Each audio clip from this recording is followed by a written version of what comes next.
Alors, un petit point verrerie sur la verrerie que nous allons utiliser la semaine prochaine en TP de chimie. Un petit point sur ce qu'est le ménisque. Un petit point sur comment bien lire un volume lorsqu'il y a apparition du ménisque. Et un petit point sur justement comment bien remplir une fiole jaugée. C'est parti. Donc, ceci, vous connaissez, c'est une éprouvette graduée. Celle-ci, elle est graduée tous les 1 ml. 30, 31, 32, 33, 34, 35, 36, 37, 38, 39, 40. C'est à vous de savoir, quand vous avez l'éprouvette graduée, tous les combien elle est graduée. Ceci est un bécher. Il est également gradué 50, 100, 150, 200. Voici la nouvelle verrerie que peu d'entre vous ont vue. Non, au passage, ceci est une pipette plastique. Elle sert uniquement en chimie à faire un compte-gouttes et rien d'autre. Et je dis bien à rien d'autre. C'est-à-dire qu'il y a des choses écrites dessus, on ne les regarde jamais. Voici ce que l'on appelle une fiole jaugée. Il n'y a pas de graduation, comme vous pouvez le constater. La seule chose que vous voyez, c'est qu'il existe ce que l'on appelle un trait de jauge.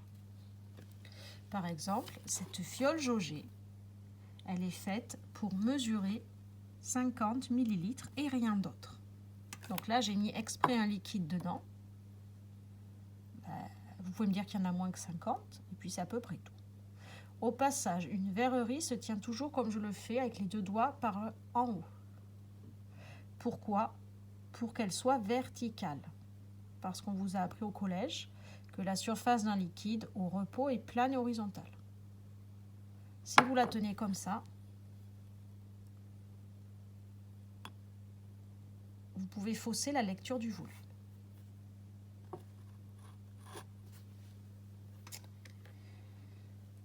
C'est un récipient, le haut plutôt étroit. Donc l'éprouvette graduée, en voici une autre.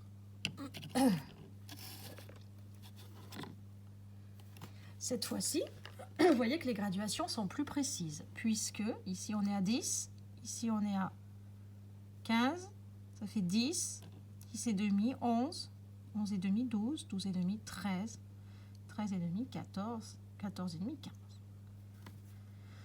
Vous voyez que la surface libre de l'eau, elle est plane et horizontale. Pas de souci, c'est ce qu'on a appris au collège. Mais j'en ai aussi une autre. La voici. Celle-là, elle est graduée tous les 0,2 ml.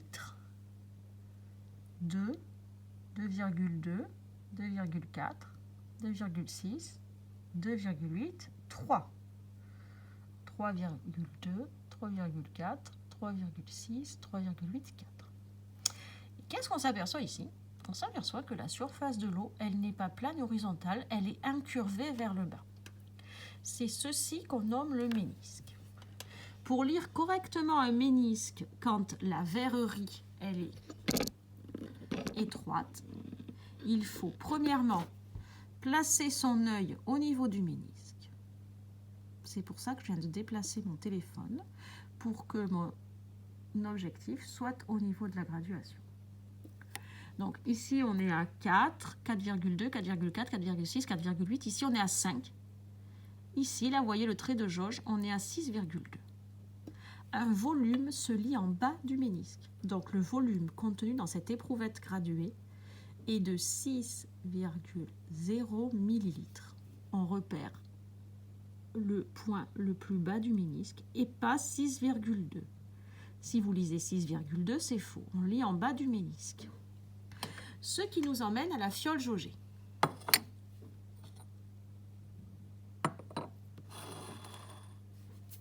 Donc la fiole jaugée, on la remplit.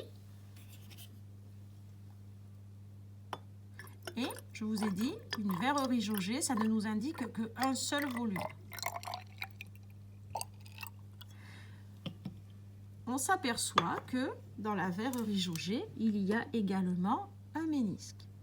Donc ça veut dire que pour bien ajuster les 50 ml, il faut que ce soit le bas du ménisque qui soit sur le fameux trait de jauge. Donc il ne faut pas rater le trait de jauge. Donc, on prend la fameuse pipette qui sert uniquement à faire un compte-gouttes et on finira toujours le remplissage d'une fiole jaugée au compte-gouttes pour être sûr de ne pas rater ce qu'on appelle l'ajustement du ménisque.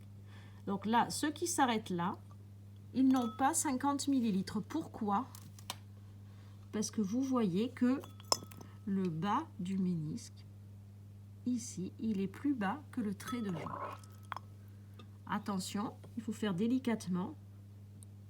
Donc on rajoute des gouttes.